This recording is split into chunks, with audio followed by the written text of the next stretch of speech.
बहुत ही आसान टॉपिक है। देखो आप बेसिक से मैं आपको इस चैप्टर में बताता हूँ क्या है। सबसे पहला कॉन्सेप्ट क्या है, ए बी सी चीज होती है, उसके अंदर डिनोट करते हैं हम, वो क्या होते हैं, डायरेक्शन रेशियो। और इसमें हम डिनोट करते हैं एल एम एन से। वो क्या होते हैं, डायरेक्शन कोसाइन।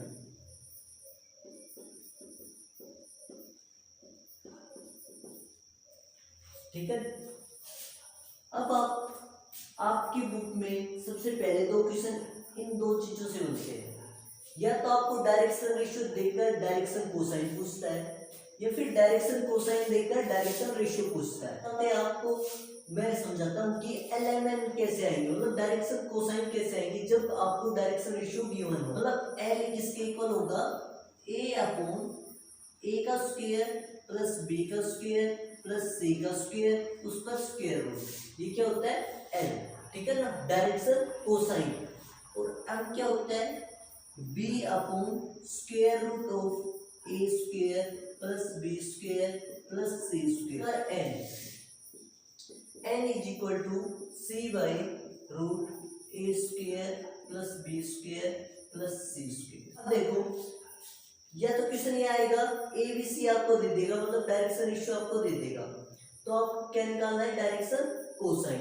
डायरेक्शन कोसाइन कैसे आएंगे, डायरेक्शन रेशियो गिवन होगा ए, वो ए ऊपर आ जाएगा और नीचे उसका स्क्वायर रूट और उनका स्क्वायर करके ऐड करना है। ठीक है ना, आपको इस प्रकार से आप डायरेक्शन कोसाइन निकाल सकते। यदि आपको डायरेक्शन कोसाइन दे दे और आपसे डायरेक्शन रेशियो पूछे तो क्या होगा, जो ऊपर वाला है ना, ऊपर वाली वैल्यू नीचे सेम होना चाहिए सब।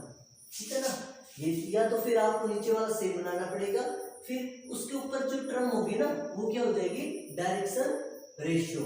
पर इसके साथ क्या जाएगा, के वगैरह और लगा देंगे आप, इसके डायरेक्शन रेशियो क्या जाएंगे, डायरेक्शन रेशियो निकालने हो तो गिवन हो तो डायरेक्शन कोसाइन गिवन हो तो ए के बी के प्लस सी के।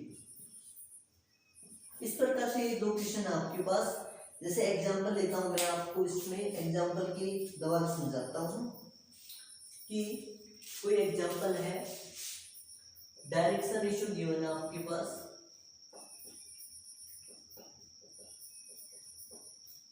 1 2 3, आपको निकालना है फाइंड डायरेक्शन कोसाइन।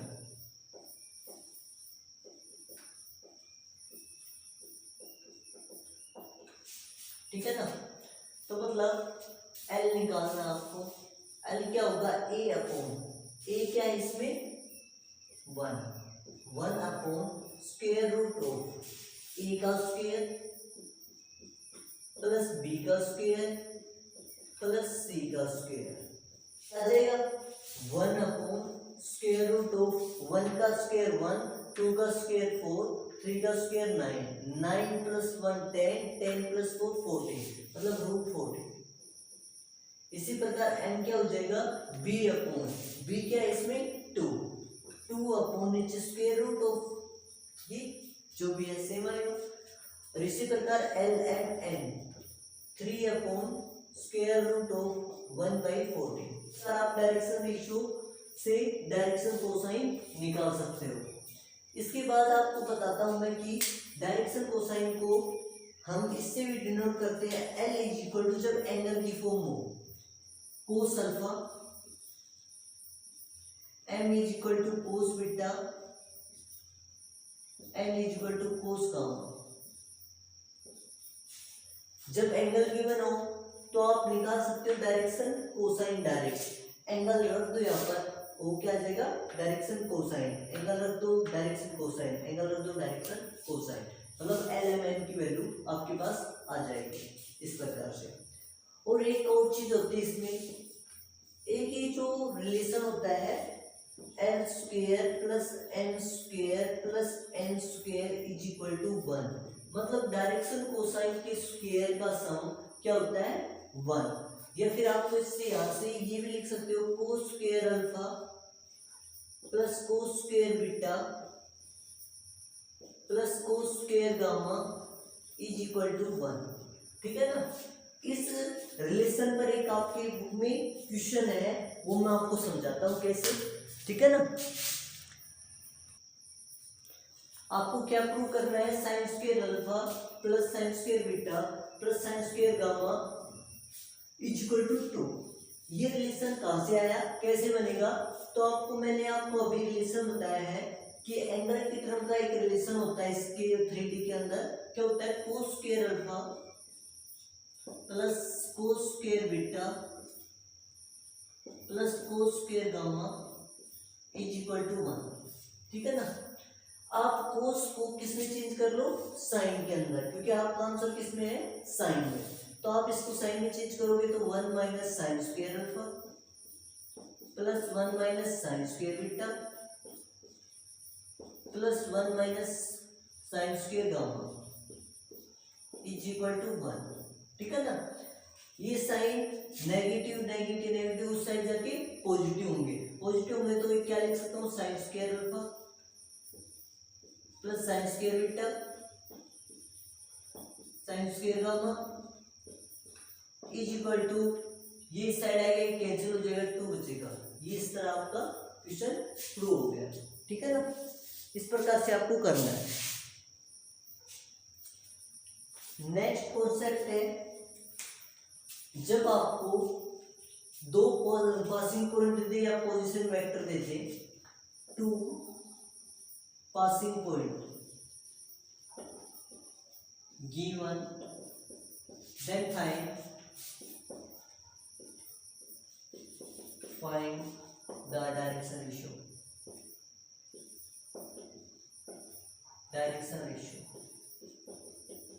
ठीक है ना। यदि दो पॉइंट आपको गिवन हो तो आप डायरेक्शन रेशियो निकाल सकते हो। कैसे, आपके पास एक पॉइंट दे दिए 1 2 3 और एक पॉइंट दे दिया आपको, ये ए पॉइंट है, ये बी पॉइंट है किसी लाइन का, ये मान लो 4 3 2, ठीक है ना। ये कोई लाइन है, इसके आपको क्या निकालना है, डायरेक्शन रेशियो, या फिर डायरेक्शन कोसाइन भी पूछ सकता है, ए बी। ये पासिंग पॉइंट 1 2 3 4 3 2, ठीक है ना। तो आप इसके डायरेक्शन रेशियो किस तरह निकालोगे,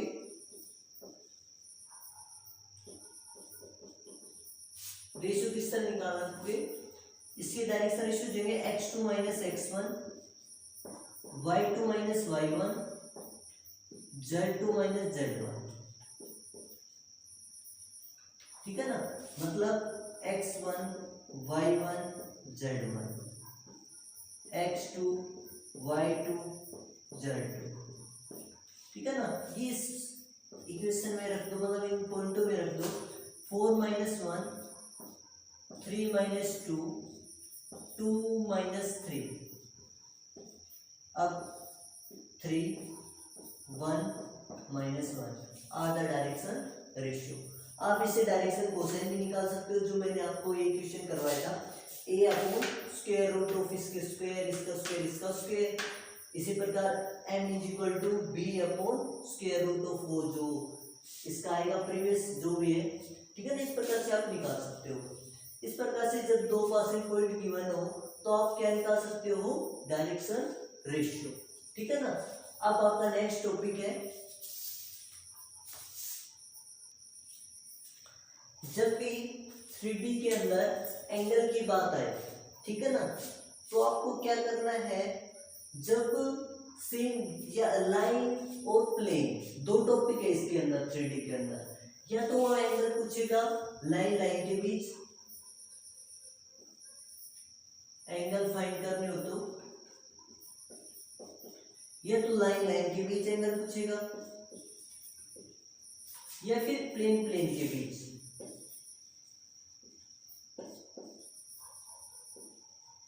या फिर लाइन और प्लेन के बीच एंगल।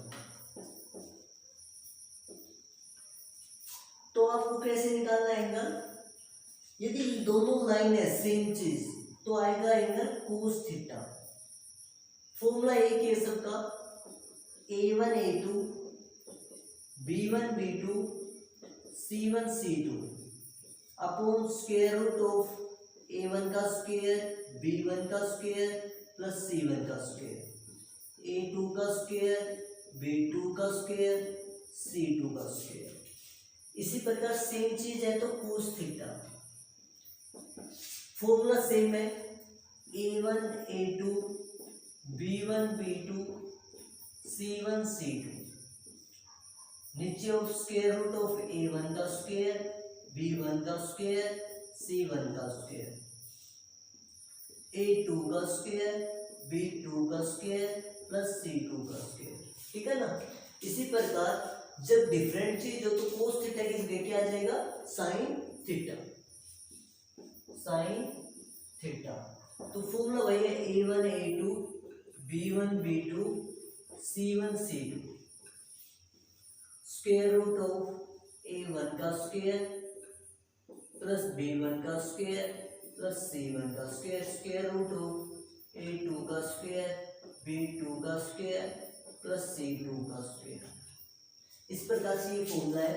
और आप इसको और भी तरीके से लिख सकते हो, cos theta is equal to, यदि आप डायरेक्शन कोसाइन डायरेक्ट गिवन है तो L1 L2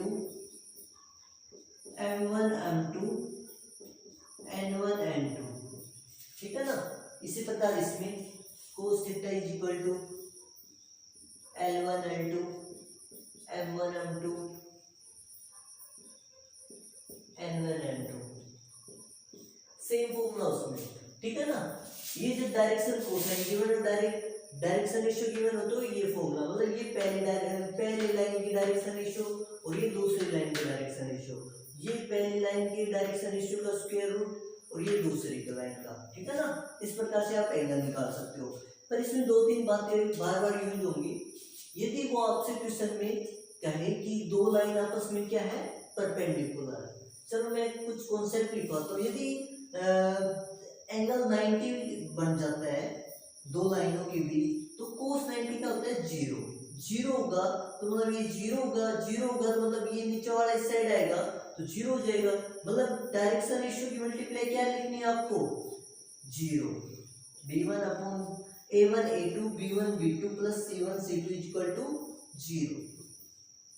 ठीक है ना। इसी प्रकार सम में होगा, पर साइन में चेंजमेंट है। जब वो पैरेलल होगी ना, मतलब zero, line of plane parallel होगा तो डायरेक्शन रेशियो की मल्टीप्लाई जीरो। कब जीरो आएगी, जब थीटा जीरो, थीटा जीरो मतलब पैरेलल हो, पैरेलल मतलब लाइन ऑफ प्लेन हो, लाइन ऑफ प्लेन आपस में पैरेलल हो तो डायरेक्शन रेशियो की मल्टीप्लाई क्या रखनी है, zero.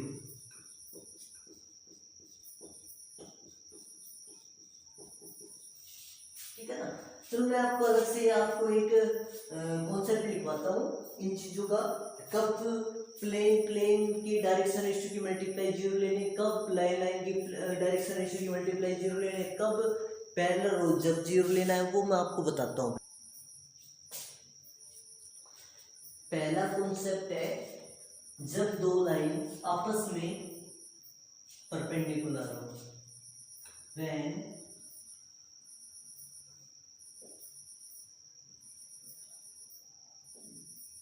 two lines are perpendicular to each other,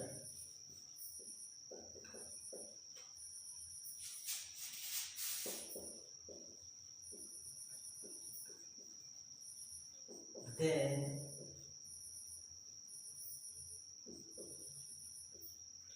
multiply of direction ratio is zero.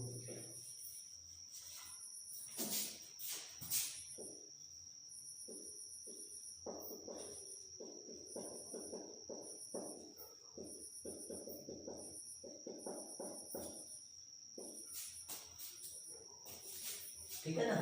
मतलब that is A1 A2 B1 B2 C1 C2 is equal to zero. ठीक है ना। या फिर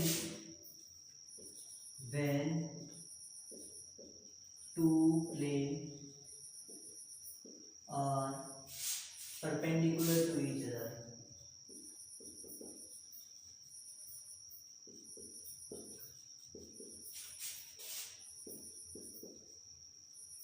then multiply of direction ratio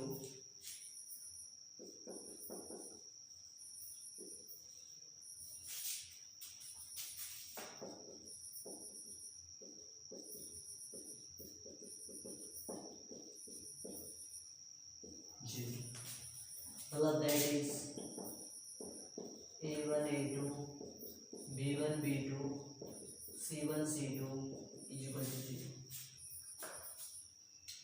ठीक है ना। और थर्ड पॉइंट है when line and plane are parallel to each other,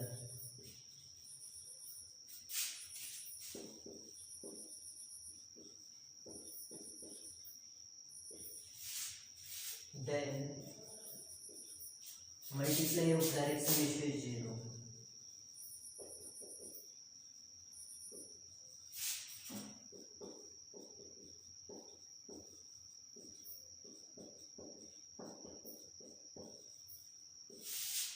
That is A1 A2 B1 B2 C1 C2 is equal to 0। Fourth point है आपके पास when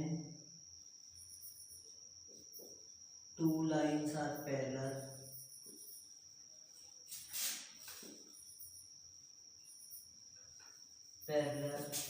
to each other,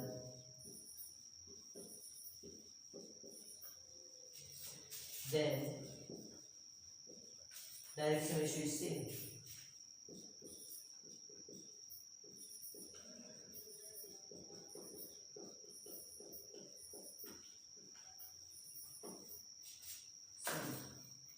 fifth point है when two planes are parallel to each other,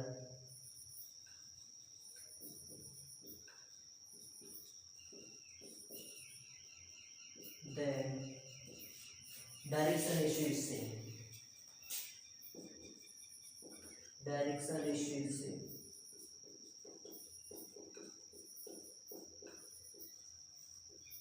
आपको 3D में ये 5 point याद होंगे ना, तो लगभग लैंग्वेज के क्वेश्चन सोल्व हो जाएंगे। ठीक है ना। आपके बहुत ही इंपॉर्टेंट 5 पॉइंट है। एक बार ये चीज बोलेगा क्वेश्चन में, आपको समझ में आ गया तो आप इजीली क्वेश्चन कर दोगे, वरना समझ नहीं आया तो आप दिक्कत होगी क्वेश्चन। इसलिए आप ये 5 पॉइंट याद रखो।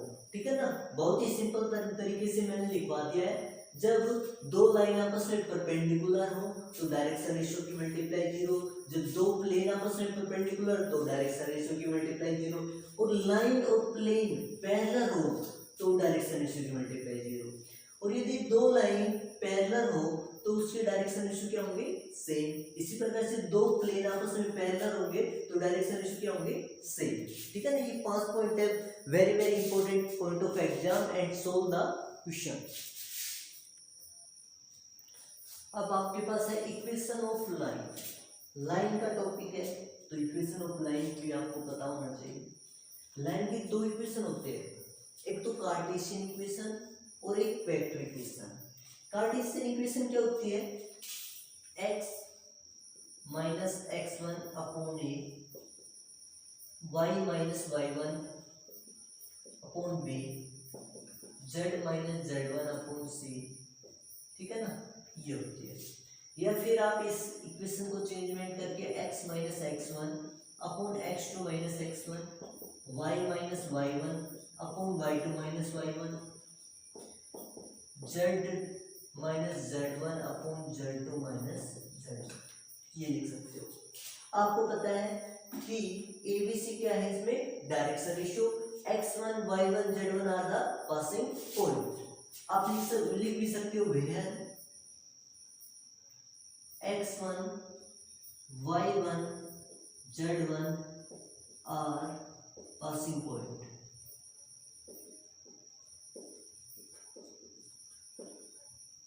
और ABC आर डायरेक्शन रेशियो। ठीक है ना। ये इक्वेशन कब यूज करनी है आपको? डायरेक्शन रेशियो डायरेक्ट गिवन हो और एक पासिंग पॉइंट गिवन हो। जब आपको दो पासिंग पॉइंट गिवन हो तो किस इक्वेशन का यूज करेंगे आप, इस इक्वेशन का, ठीक है ना। इसी प्रकार से वेक्टर इक्वेशन से कार्टेशियन इक्वेशन को आप वेक्टर में चेंज कर सकते हो, वेक्टर इक्वेशन को कार्टेशियन में। ये इंपॉर्टेंट क्वेश्चन है, पर याद रखना x के साथ 1 होना चाहिए और प्लस का, y के साथ भी 1 और प्लस का, z के साथ भी 1 और प्लस का, ठीक है ना। अब इसका वेक्टर इक्वेशन देखो, वेक्टर इक्वेशन क्या होगा, जो पासिंग पॉइंट होंगे x1 y1 z1, मतलब इसके साइन चेंज होके आएगा, ठीक है ना। ये तो फॉर्मूले का माइनस है, पर इसमें जो होगा ना x1 उसके साथ i j की लगा दो, i कैप, y1 के साथ j कैप प्लस z1 के साथ k कैप, ठीक है ना, प्लस लैम्डा या म्यू मान सकते हो। फिर डायरेक्शन रेशियो के साथ डायरेक्ट आई जे के, ए आई प्लस बी जे प्लस सी के, मतलब आपके ये पासिंग पॉइंट होंगे उनके साथ आई जे के प्लस लैम्डा, फिर जो डायरेक्शन रेशियो है उनके साथ आई जे के, बस ये क्या होगी वेक्टर इक्वेशन। और वेक्टर से आप कार्टेशियन बना सकते हो, जो स्टार्ट वाले क्या होंगे पासिंग पॉइंट, मतलब पासिंग पॉइंट,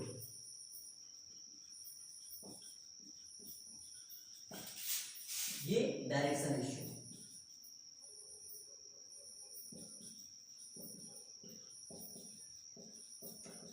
ठीक है ना।